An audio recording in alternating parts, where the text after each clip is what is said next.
without having to get it all at once. So when we talk about the behavioral data, okay, we're talking about snapshots of windows into the human mind that are reflected by our behavior.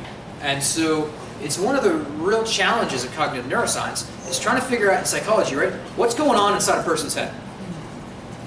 How do you know what's happening in somebody's head? You don't. So if you want to know what's going on inside your significant other, if you want to know what's going on inside the head of your significant other, what do you do? Ask them. Ask them, or Assume. check their phone. Oh my god. I like that. Right? Okay. Well, you ask them, right? So scientists do this a lot in psychology. It's a great way to do it. If you want to know what's happening in people's heads, you ask them. That's indeed what we're doing in our experiment. How are you remembering this particular event? Well, we'll ask you, can you tell us how confident you are in your memory?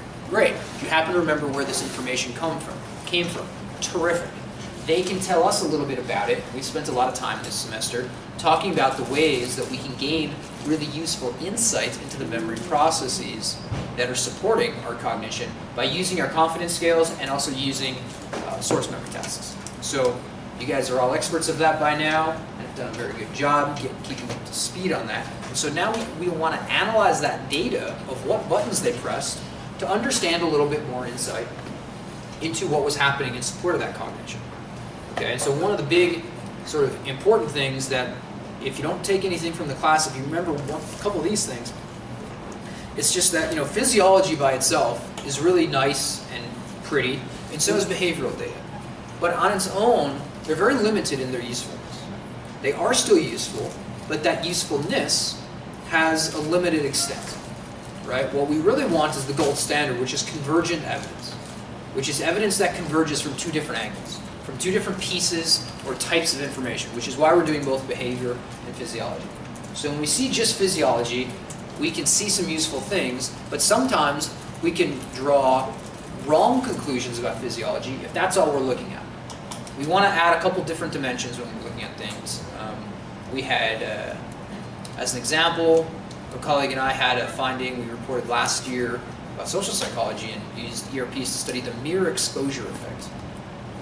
Has anybody come across the mirror exposure effect in your social psychology classes or intro psych? You know what it is, George? Something in your brain, if you see something and you kind of like mimic it. And you what? Like a behavior, you mimic. Almost. It's based on seeing something, yes? Is it like the same? Is it based off like that study they did on rats, where they exposed a rat to like different shapes of like birdhouses, whatever, and they just didn't teach it. But then when they were brought back together, the two groups, the control and the experimental group, that the rats that saw the shapes before were more likely to gravitate towards it, even though they didn't teach it. Yeah. So it's very similar to this concept of implicit memory that we've talked about a lot, right? Which is that our behavior can show certain patterns that we might not otherwise be consciously aware of that we experienced in the past. Mirror exposure is the fact that if I ask you to rate, do you like this pen? Or I guess it's a marker, right? Do you like this marker? Yeah. Okay, yes. Well, you probably are saying that because you've seen this marker before in class. And the reason I can say that is because that's what the data has shown in understanding this effect. If you give people a list of stuff, instead of asking them memory questions like we are, and instead you just ask them, do you like this thing? For like 100 things in a row. And they go, yes, no, whatever. They're more likely to say, yes, I like this thing, just a liking judgment. Like a Facebook like. They're more likely to like the thing if they saw it, even if subliminally beforehand. Even if they don't remember having seen it before. And so it forms the basis of the entire marketing industry. Billions of dollars are spent trying to get you to buy Coca-Cola or Pepsi. Well, Pepsi just had a big faux pas, so I don't know if people are buying Pepsi so much these days. But the idea, right, is that when you go to, I don't know, get your lunch, and they're asked, what do you want to drink? You're like, oh, I guess I'll have a Coke, right? The idea is that perhaps you said Coke because on the way to work you saw a big billboard on the highway, Coca-Cola. Now, do you think of that billboard when you ordered that drink at lunch? Probably not. But you're more likely to order that choice at lunch rather than Sprite if you happen to drive past that billboard. Well, I was just thinking in terms of like what might throw a wrench in it. Blue's my favorite color. Is that, that's why when you asked me about this pen, I was like, well, blue. So I like blue. indeed. That's definitely a caveat. Yeah, right. Is that like a survival method? I don't know if it's a survival method, but it could be. I would not be surprised if there was a reasonable account for it in sort of evolutionary psychology. But the idea was, just in going down that tangent, was that we had a paper that people have traditionally done that in social psychology, measure this effect, but they always thought that it was due to basically what you called bottom-up or unconscious processing.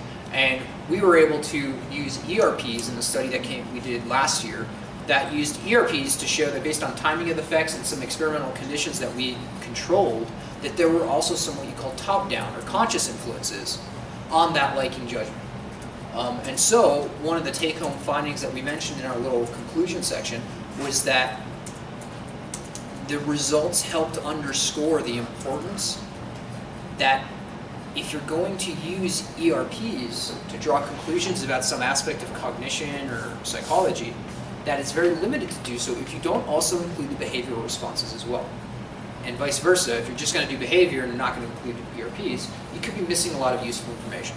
So anyways, that's my little introduction to our measuring and collecting the behavioral data that we'll go through, because a lot of our next steps might seem a little boring.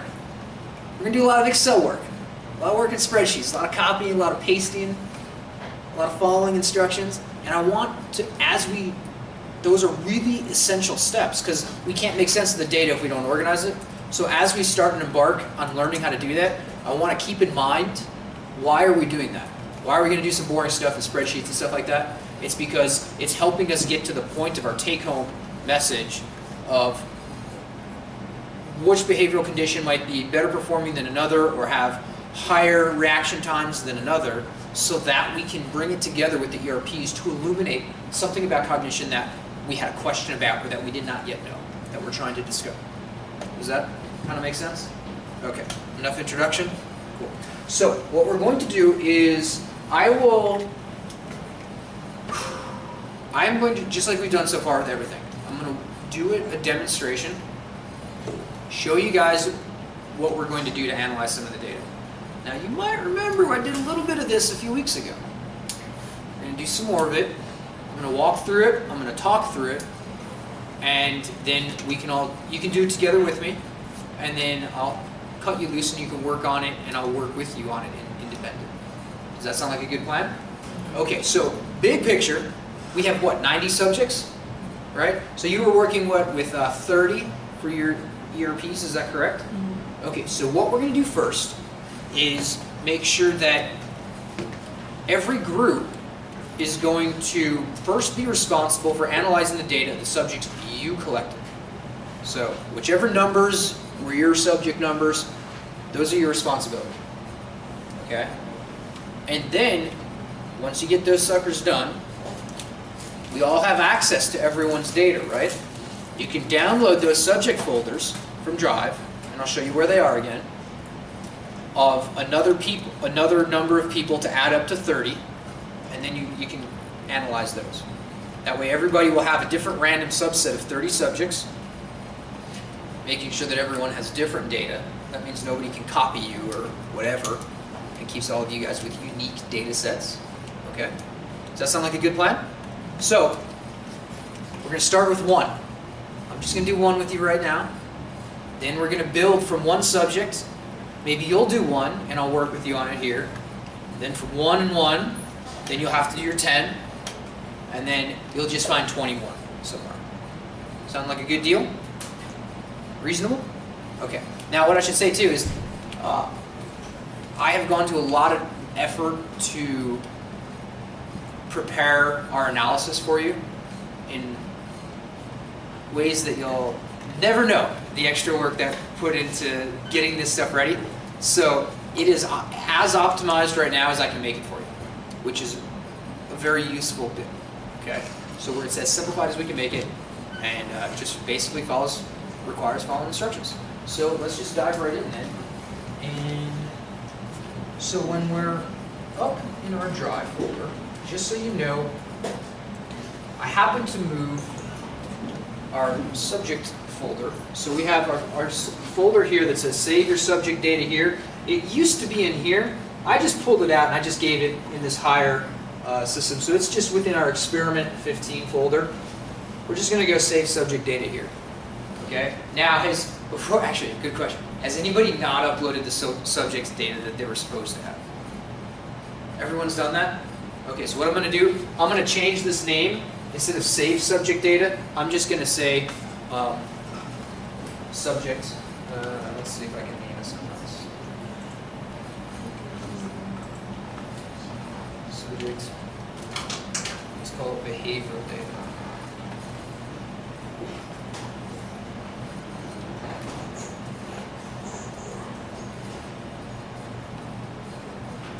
Okay, does that make sense? I just renamed it subject behavioral data. Maybe that makes it a little bit more intuitive for people. Yeah? Okay, cool. So, do you guys need the lights off? Yes. Is that helpful? Do you mind? Sorry. Thank you. All right. So we got that. And if you go in here, right, we have all of our subjects folders. Now, what I've done already is I've downloaded subject 21. I just grabbed 21 because it was, I don't know, a random number. I just grabbed it. So I'm just going to work through that subject's data right now. You can use that one if you want to follow along or watch and take notes or whatever. So what we're going to do is I have in our experiment 15, okay, I have added a couple files. So one, I have this Excel file. It's called Behavioral Data Analysis. It's our template for it. Of course, we're talking about experiment 15, and this is basically our demonstration, or our demo, and it goes on and it says it's basically blank because it's a blank sheet that we're going to paste our data into. Okay? So I've basically prepared this huge calculator that's going to do a lot of work for you. Okay? So you can download that whenever you have a moment, and I also have a file that I've created. It's called group data. Okay? It's for our experiment. It says the date that I had uploaded it, which was basically yesterday, the 6th. Okay? And so our group data here is another big file that we're just going to paste our output, our total endgame. When we get there, and I'll just show you what it's going to look like. Okay? So,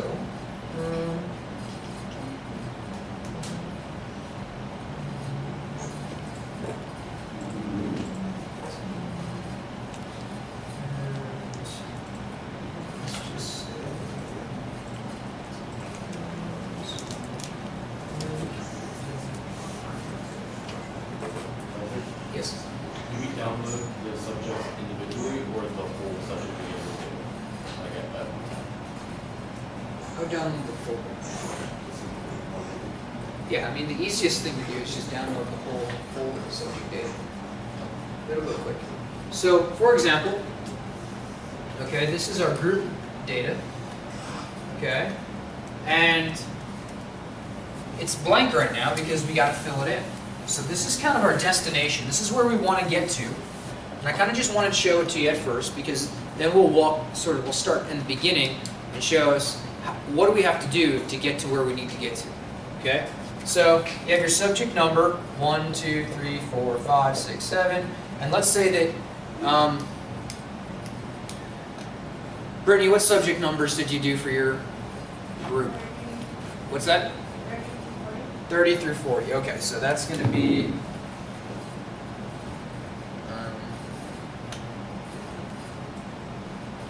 so those are Brittany's subjects there. 30 through 40 down here. Okay, so that's just organizationally just showing you how it is. And then we have a bunch of different conditions here. So your hits, your false alarms, misses, correct rejection. And of course this is all under the embed of their accuracy. Okay? Because your accuracy is going to be your hits minus, say, your false alarms. So it's a lot of stuff here, okay?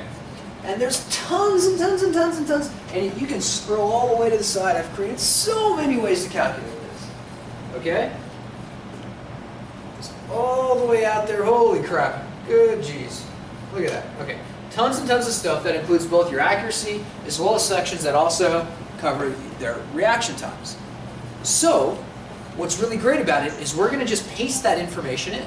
But we've got to get there from this big gobbledygook of a data file that we first get when you run your presentation, right? So this is our output. That's what we're going to look at. And when we go all the way down to the bottom, we can see that I've already created some things that will calculate our mean, which I just highlighted there in yellow, our standard deviation, and our standard error. So once we start pasting that data in for your subjects, all right, we're going to see that the worksheet that I've made for you automatically calculates your mean, standard deviation, and standard error for every one of our conditions. That's really useful. Most of your other classes, I bet, probably tell you to go calculate that. I got you covered, guys. Okay? Sound good? Is everybody kind of on board conceptually with where we're going? Yeah? Okay. Don't worry, trust me, we'll pull it together. Okay? We're going to see where we're going. Alright, so that's our group file. Minimize that. Now, what we have here, this is the other file that we had. Okay? And this is basically our analysis template. That's our demonstration. That is our blank. Okay? So this is a big empty sheet. It's a huge calculator. All right? Now I want to introduce you to a few elements of it. Okay? By the way, does anybody not have it up on your screen? You guys all download that sheet from the drive? Okay, good. It's okay if you don't. Just let me know and I'll wait. Awesome. So a couple things to note is we're going to be working through these different worksheets at the bottom. Okay? You guys able to see those different worksheets at the bottom? Okay, good. So, there's a couple things that I want to share with you guys before we start actually working with the data. Okay? Which is that these look like big blank sheets. They're totally not. Okay? So, some of you guys might not be used to working in Excel. Okay? But, let's say if I grab this cell right here, S11, it looks like. Okay? This is blank, right? But it turns out there's actually a formula, a calculation written in that cell. You can't see it, but I've written it into thousands of cells. Okay? So be very careful what you do in the cells, is my point. It's not just blank and empty. There's a lot of stuff underneath the surface and behind the screen, the curtain, so to speak. So for example, this is an equation that says equals if a certain cell D11 is equal to, and it has the word item in it, then bring back this other cell's information from F11, and if not, leave it empty.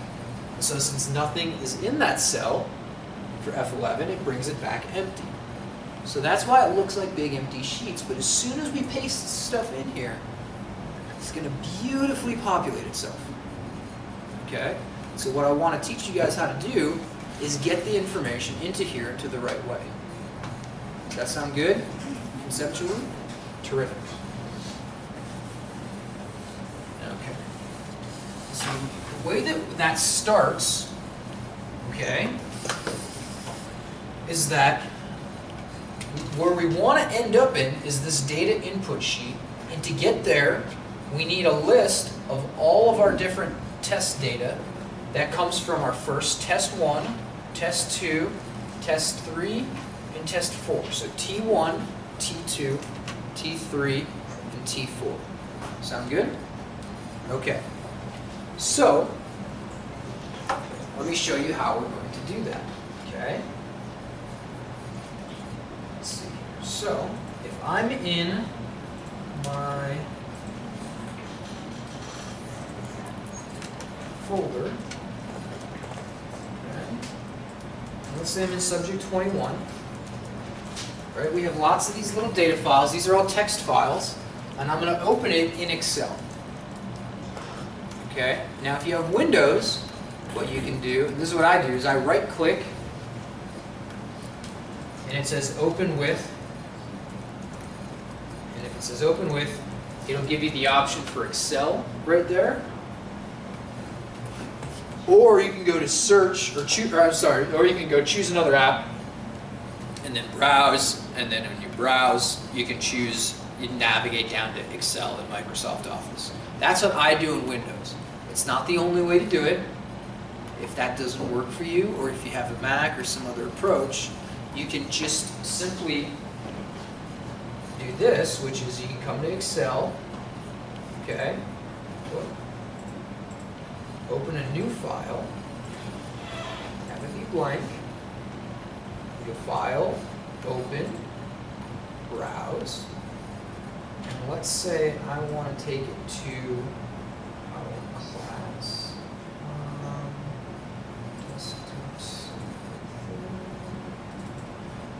Experiment 15, save subject date here, 21. And at first, when I navigate to our subject folder, it's not going to say anything down here because your type has been all Excel files. We just make it all files and it'll show your text files. Okay. There we go. So I'll open up test 1 and just say finish. And it looks like this. Okay? So this is the problem. Right? For a couple weeks now, you guys have been sitting on this data that you've collected. But it sure looks messy, doesn't it? Right? So your job is to write a report as both a midterm and a final paper that tells your readers something about all this. It's your job to tell people what happened in here. What the heck do you say? It's hard, right? So there's a lot of numbers, and then there's like a word picture, and then response. And Exactly. Yeah, so, you know, that's tough. So what we're going to do today is hurdle, or jump that hurdle, and show you how easy it is, because this is weird, this is wacky, it's tough. So this is a log going down from every event that happened in your experiment, okay? And it shows you the times, the reaction times, basically a bunch of other stuff that we don't really need. So we're gonna prepare this to be processed. Okay, just like we prepared the EEG data to be processed. So the first thing I'm gonna do, actually, let me just orient you to a couple things. When I'm in the drive folder for our class, I had drawn your attention to downloading our individual template for analyses, as well as our group data that we're going to paste our results in. Okay? There's also a Word file that says Steps for Behavioral Processing for our class. Download that sucker too. Just, you know, snag it. And what that does is it's going to tell you everything that I'm telling you right now. Okay? Which is basically, here's our steps. Okay, so the first thing that we're going to want to do is we need to take the data from each of our individual log files of our test sessions. Okay? And we need to place them into our analysis worksheet in our template. Okay? So that instead of having 4 different text files of what happened in the experiment, we just have one single file. So this is what we're going to start to do, some basic sort of copy and paste and some simple working with the data. Okay? And so, we want to open our analysis template, which is what I've already done. And the first thing that we're going to do is, our analysis template has the suffix on it that says blank, right? Now it's a template, which means that we can use it for every subject. So the first thing that we want to do is resave it as. Okay? And we're going to save it as our subject number at the very end. This way, right off the bat, we don't change our core analysis calculator. We're only now anything we do is just in that one subject's thing. Okay? So when I'm here in behavioral data analysis template, okay, first thing I'm going to do is hit File, Save As, and I'm going to go to Browse. I'll do my file. Where we're at is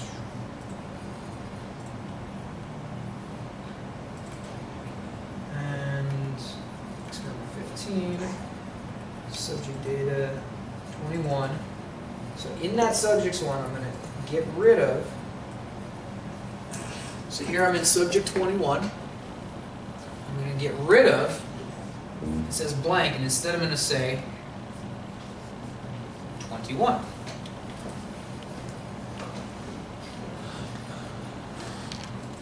Just hit save. Okay, so that was the first step that we did. We just did this. Then it says to do what I said a moment ago, which is to open the individual log file. Okay? So, just like I said a moment ago, each of these text files can be done by right-clicking and selecting Open With, or navigating through Excel. Okay? And just like I introduced a moment ago,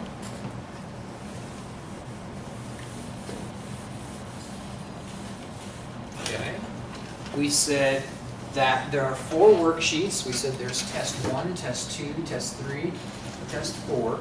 And we're going to work one at a time for each of them. Okay? So, let's start that process. By the way, how are you guys doing? Am I going too slow? Too boring? Just regular boring? Okay. Yes? When you opened up the data right now that you saved, which one did you open up? You mean for the test file? That's just subject 21's test 1.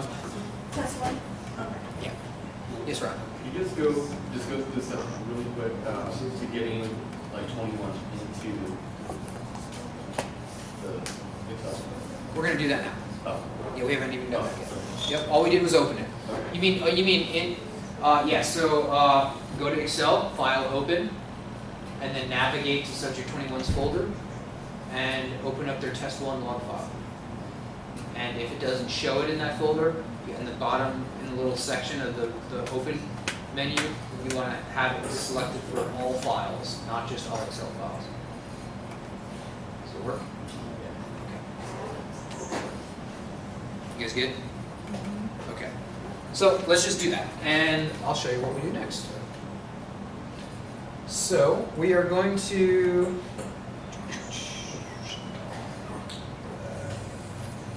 first, we're just going to copy and paste everything.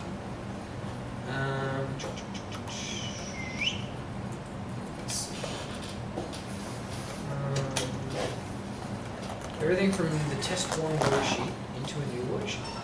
Okay, so first, we're just going to take my test 1, just Control A, Control Copy. Whoop, you hit Control A twice and then Control Copy. You can paste that into T1, and now it's there. Okay.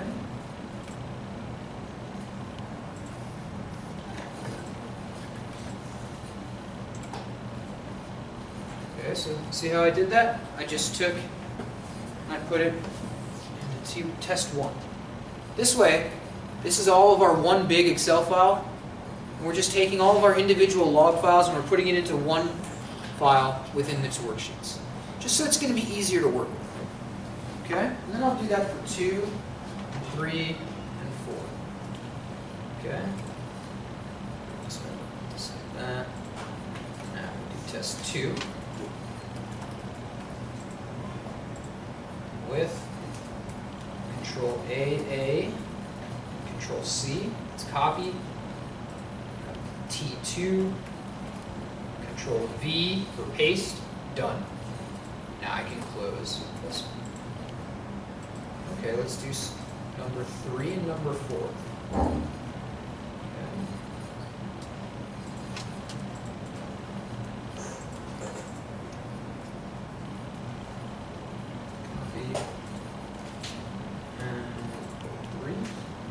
Paste,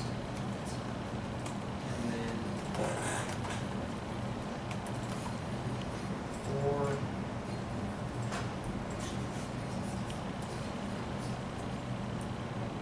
copy, and now I can paste this into the worksheet for test 4.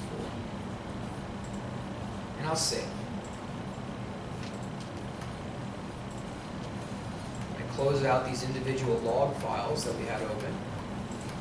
So now, we've gone from this situation of having 1, 2, 3, and 4 different files of our data, and instead, we've now put them all within a worksheet within one single file here. So what we've done is we've consolidated our mind a little bit. It makes it a little easier to work with things mentally. People understand that? You guys understand? Pick up like the method to our madness here? Yeah? Okay. So,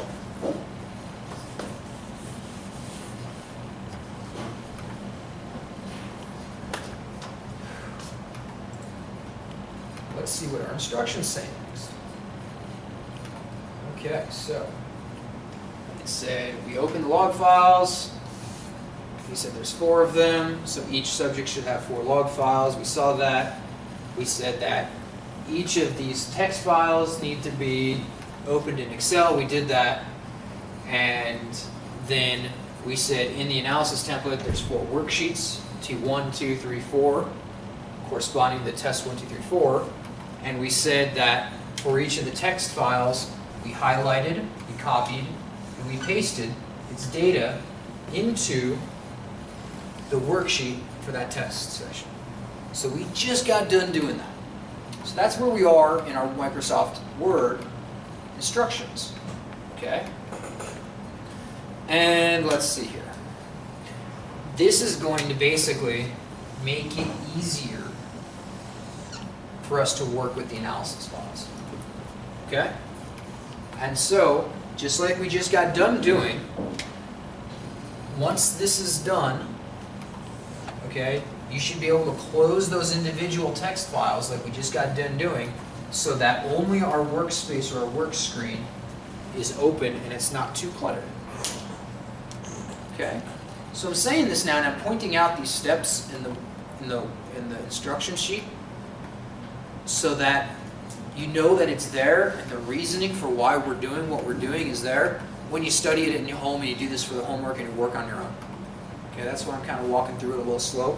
But I want to show you guys that if you ever get to that point later and you kind of forget what are we doing or why, that I've tried to spell out this stuff in the instructions to help you guys work independently and work on the data. Okay? Now, what we need to do next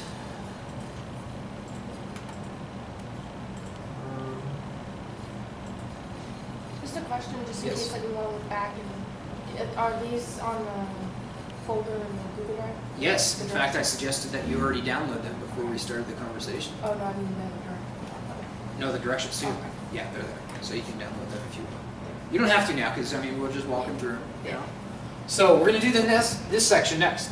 So instead of our 4 worksheets of T1, T2, T3, T4 for test, we need to make one single list, right? This is kind of all we care about, right? So this is all just sort of an organizational process right now, organizing all of our data onto the same sheet, okay? And that way, that's going to allow us to work with all of it at once later on in the next steps, okay? So here's the steps for how we're going to do that. First, we're going to take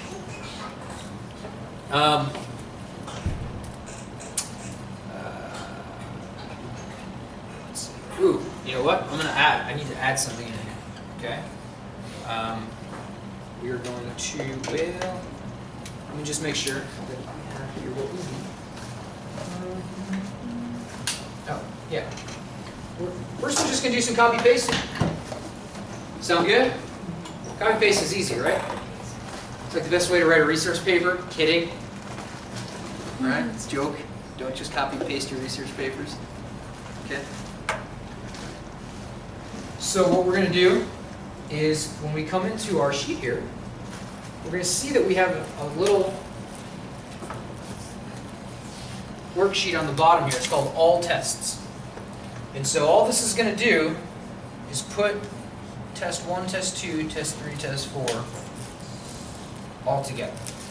Sound good?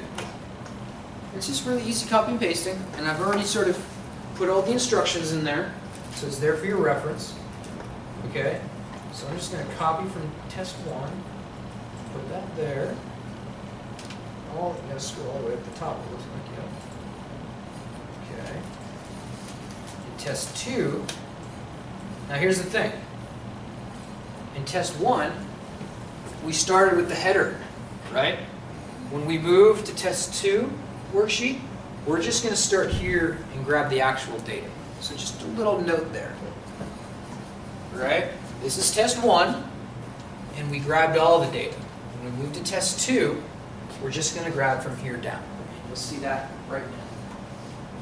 So when I'm in test 2, I'm going to grab from A6, and I'm going to drag it down to cell M234. Just go Control C or Open Apple C. Whoop. Looks like I got to go one down further to 234. Copy that. All tests. Scroll down to the bottom and just add it to the bottom. So this is the second test that you collected, and now we just need to paste in the third and the fourth. So we do the same thing.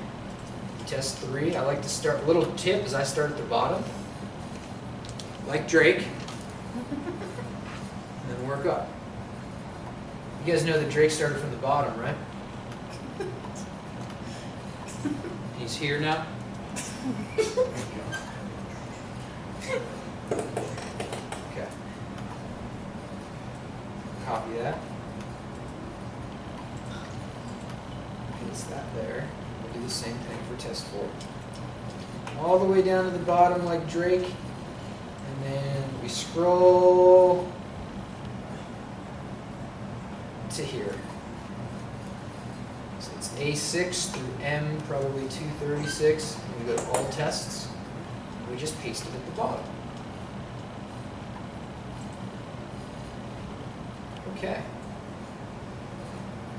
So that gives us a big long list of everything all at once. So now we've consolidated our 4 files into one. We come back here. That's everything we just did. So we just did all of that. We did it from T1 to test 2 to test 3 and test 4. And now you should have one long list and basically all tests. I'll change the wording there. And now you just want to make sure we save that file. So when I come back, I just hit save. Just in case something crashes, we saved where we were. Okay? So, how are you guys doing, by the way? Anybody far behind and want me to wait up for a minute? Yeah. Okay. Am I going too slow or too fast for anyone?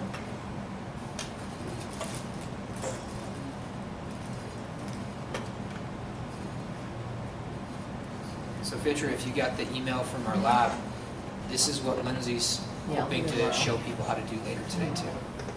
I got today because I'm off, but it's gonna tell him to be there tomorrow. I mean, you're doing it now. Well, yeah. But so I can help her, yeah. Yeah. But the video from this will be available for people at lab too, because then they can, this shows them what they need to do as well.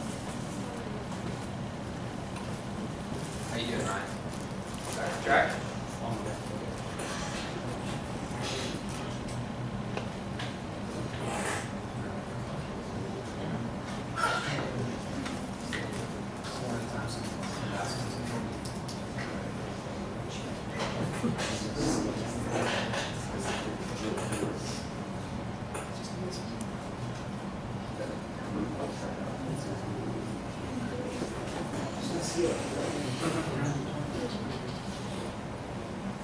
Yes.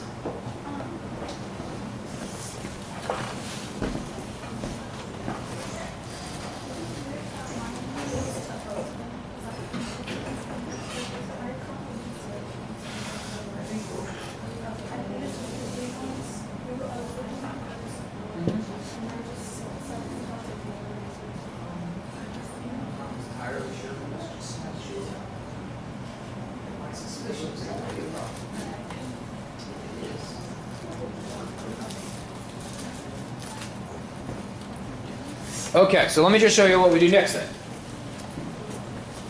Okay, so now we're in the worksheet called all tests, right? Which of course is the aggregation of all of our 4 tests together, right? So you guys see how we're getting closer and closer to what we want. We start with 4 different chunks of what your subjects pressed, right? They took 4 different things with breaks in between, and now we've taken 4 and we've just made them into one long list. So that's the first little effort that we had to do, which is just an organizational administrative one. Okay? Now we need to do one more organizational and administrative thing. Okay? And that is, okay, we need to create some space to separate the information that's in column D so that we can then categorize the data based upon that information. So let's take a look at what is in column D. Okay? Column D, you can grab the little thing here and spread it out if you need to. Okay, so column D has lots of information. It tells us when there was an item judgment, when there was a source judgment, when was it blank, when was it fixation, item, source, item, source. It also tells us what was the word. What was the word? Right? And then you guys remember we had our event codes 61, 62, and 63? That tells us the information that we need to know as experimenters, as scientists, about was this an old word or was it a new word? And if it was old, what study task or encoding task was it from? So that's going to be 63, or this one was also 63 or 62. And so we have all that information is packed in column D here. That's not very useful for us. It's a little bit useful to know that, but it would be more useful for us if it were separated into different columns. Okay? So I would like if we had it separated like that. So this is in one column, this is in here, and this is in here.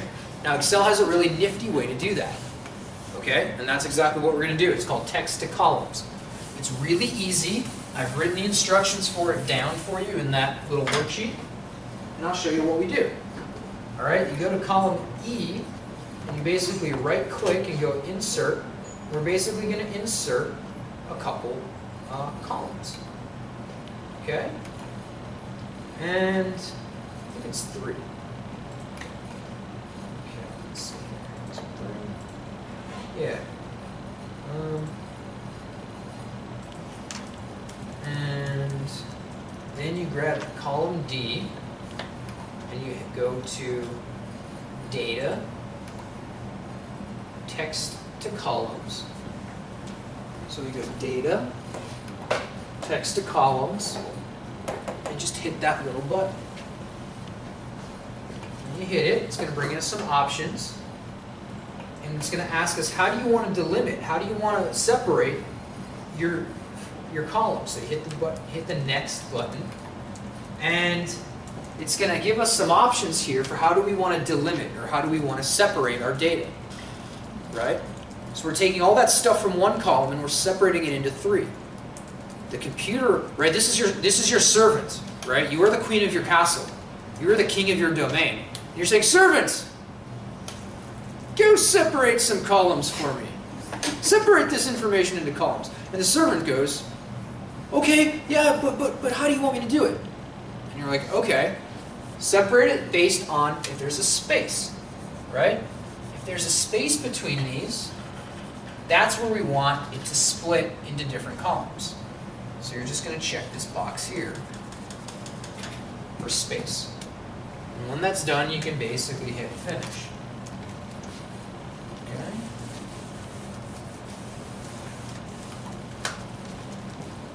And that's what we'll do. Professor? Yes? My treat consecutive delimitations of 1 is already checked. Should I uncheck that? Sorry, can you say that again? It says treat consecutive delimiters of 1. Should I uncheck that? Let me take a look.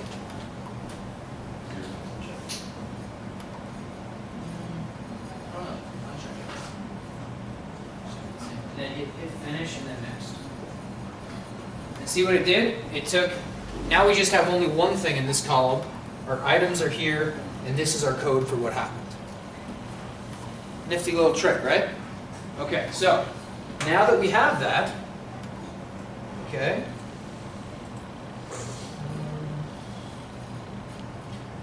what we're going to do, let me just verify this here. So, grab all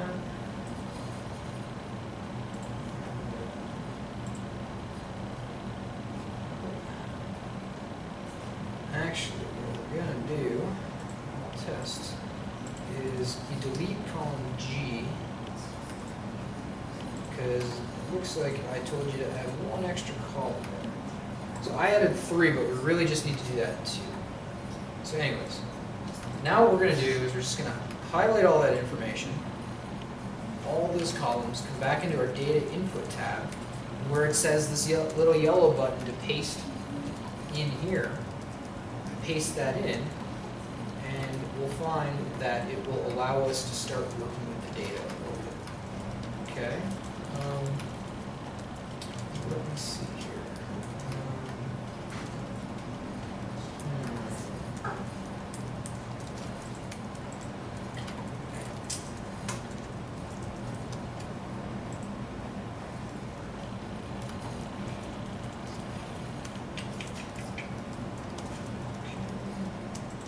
So are there questions on that yet?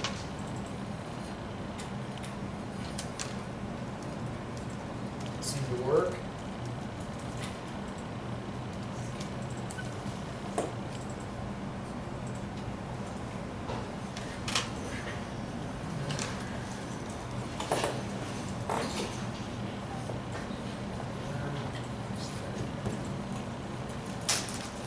Okay, so see what we did there? This is our big empty sheet. Remember I said everything's all blank and empty? But you never know what's lurking under the surface, right? Okay. So, we took all that stuff that we just did, that copy paste, sort columns to text stuff. We sliced and diced the data, right? We're going to paste it in there. And watch what's going to happen over here. So, let me just show you what we're shooting for. I'll zoom in a lot more because I'm pretty zoomed out here. Okay.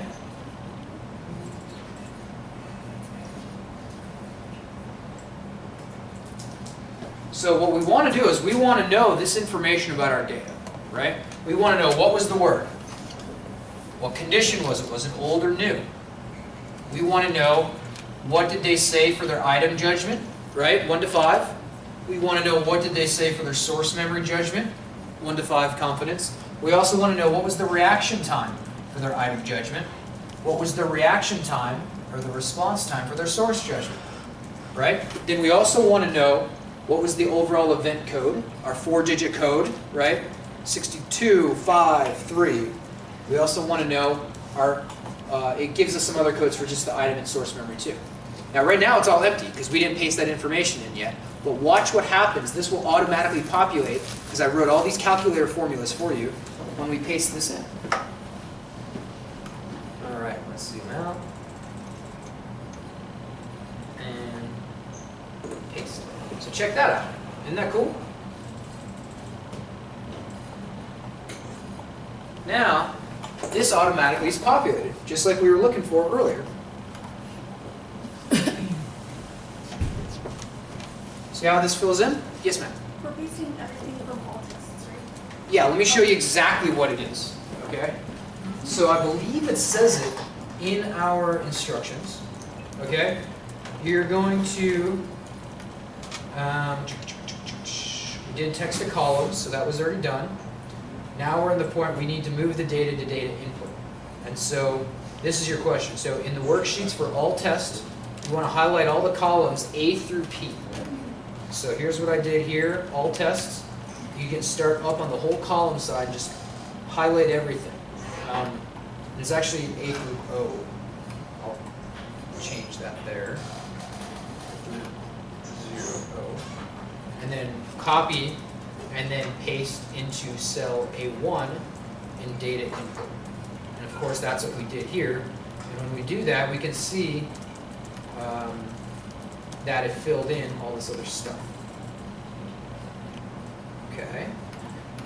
Now, I've spent a long time cooking this whole formula setup for you guys. Okay. There's a lot more to it. Check out what else we can learn. Okay. So this just filled in. Now as soon as all this data filled in, notice how this really simplified this, didn't it? It's telling you the identical information here and here. This is just a big mess of gobbledygook crap, right? This starts to make it a little bit more simple. Now what you need to do when you write your results sections is you need to tell people about the statistical differences between conditions. Well, in order to get statistical conditions between conditions, or statistical findings, you need to know the data for every subject in the certain condition, right? That means you need to find the average, which means we need to take that information that I've organized for you over here. Let me zoom in a little bit and show you. Okay?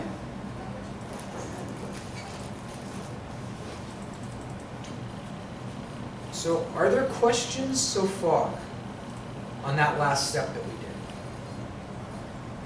Does it seem reasonable and manageable? Just a little bit of easy copy-paste, right? Yeah, Fitria? I just have a question. Yeah. Under the, after you paste it, under item reaction time and source reaction time, why is it 0? The hands have to look on your screen. Like right here, why are they all 0? I know they're supposed to, but why? What is that? Which was the 0, 2, because is it rounded up to a whole number? I bet it is, because it's actually a millisecond. Yeah. Yeah. Let me just verify that. Good question about the reaction times. Let's take a look.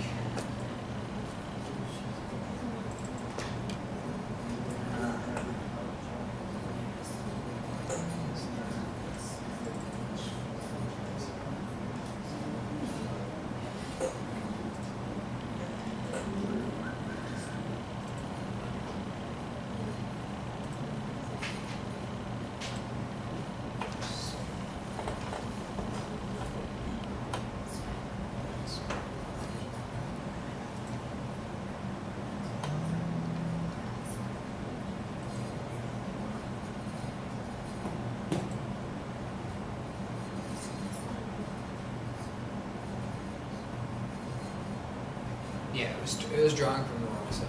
Oh, I will, I'll update that okay. later, Okay. but that's a good point. Part of that. But anyways, yeah, so if you just copy H into I, Okay. it'll fill it. Oh, okay. And let's see. And this is what's really useful about this is if you ever need to troubleshoot like that and you want to know what's happening in, say, our item response time cell. Okay, you click in that cell, it'll tell you the formula, and it'll show you the cell that it's drawing from. So if it's an item, it'll give us our reaction time to that. Okay. So that works out pretty usefully there. So anyways, so we have that. And let's see, I'll make a note, so I'll update that for you. And let's see.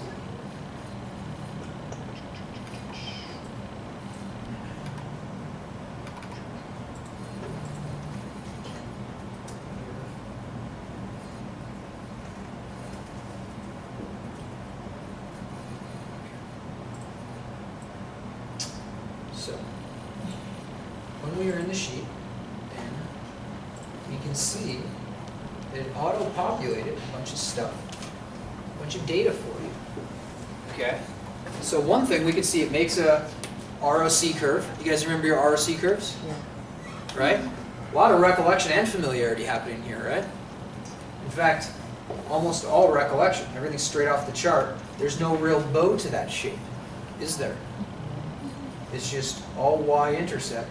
It goes straight across. Now, one way that we can also look at the data is that we also have a little graph here for our item confidence distributions. It shows how many times did they say high confidence, low confidence for the old items in blue, and then new items in red. And so what it shows is almost all the times we're highly confident in the old. Very rarely did they use the middle of the scale, did they? Which makes a lot of sense why this is flat and there's no bow shape. That's to correspond to familiarity. Right?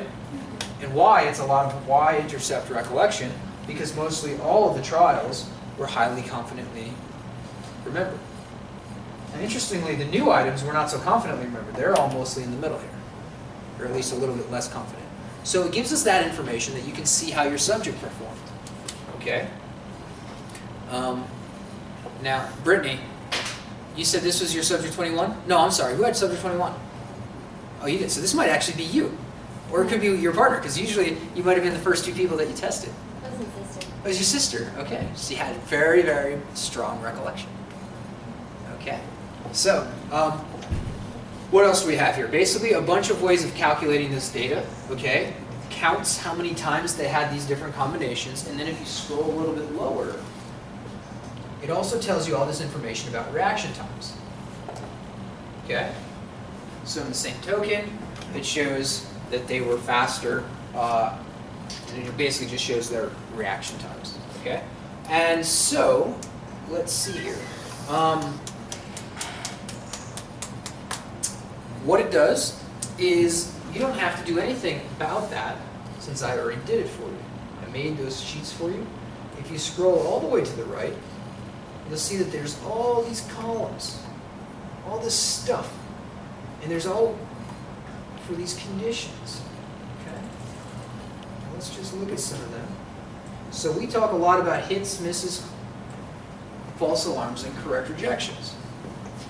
Okay? And there's numbers underneath each of these, because those numbers are the formulas that I've already calculated for you. Okay, so this is, yeah, question? My reaction times, Yeah. all the graphs are empty for my Yeah, that's what Fisher was just saying too. There is a small bug in it, and I'll fix it up when we have a break. Oh. And I'll just re-upload the file that's updated. But the idea is that conceptually what we need to do to continue processing the data is this is a really nice, easy side of things. Because I've already made all this. I'm just kind of orienting you to how it's made, and so you understand the structure. All we have to do is highlight this row of all of our numbers for that subject. So what I'm going to do is I'm going to highlight cell EZ6 all the way out to the side. Going. All the way to NH6.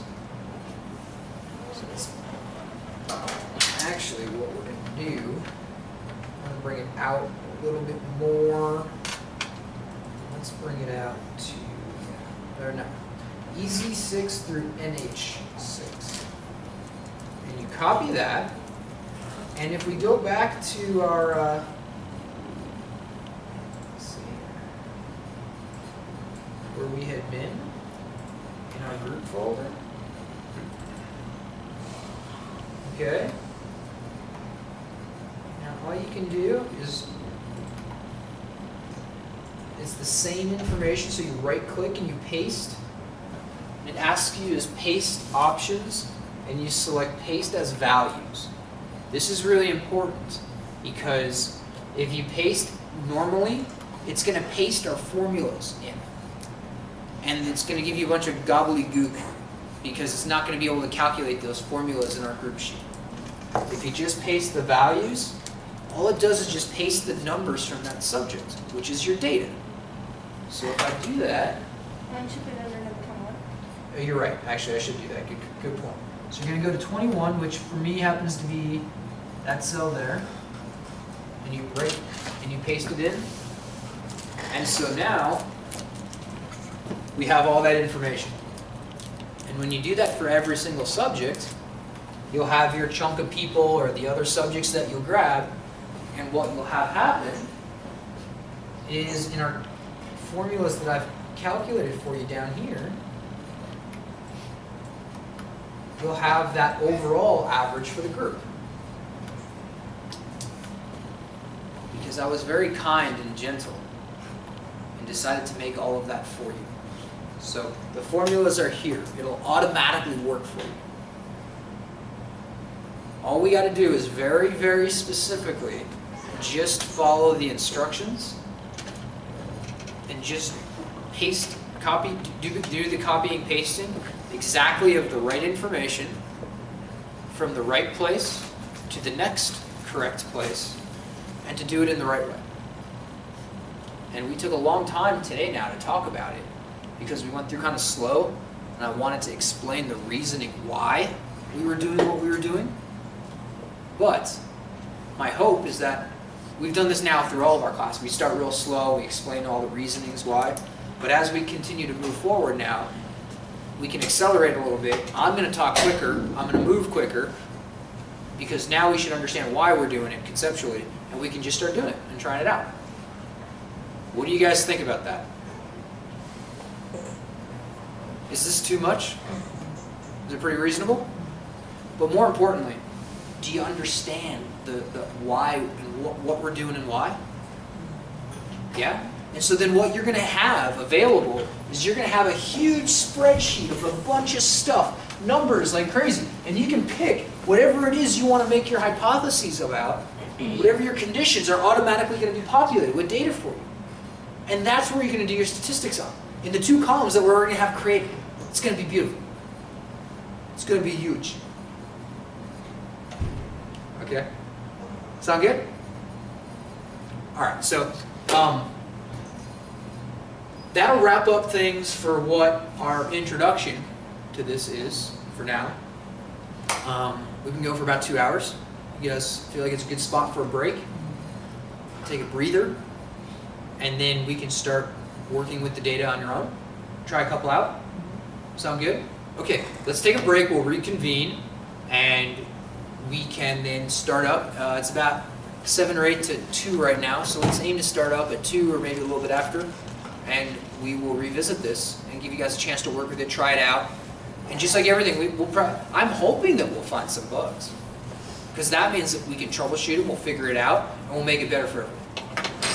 Sound good? Okay, cool. Thanks for your patience, guys.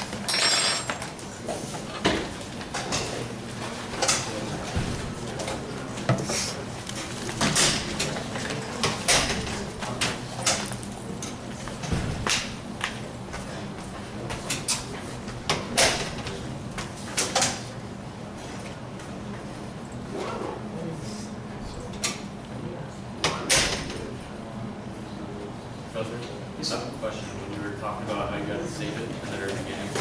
Yeah, hold on here.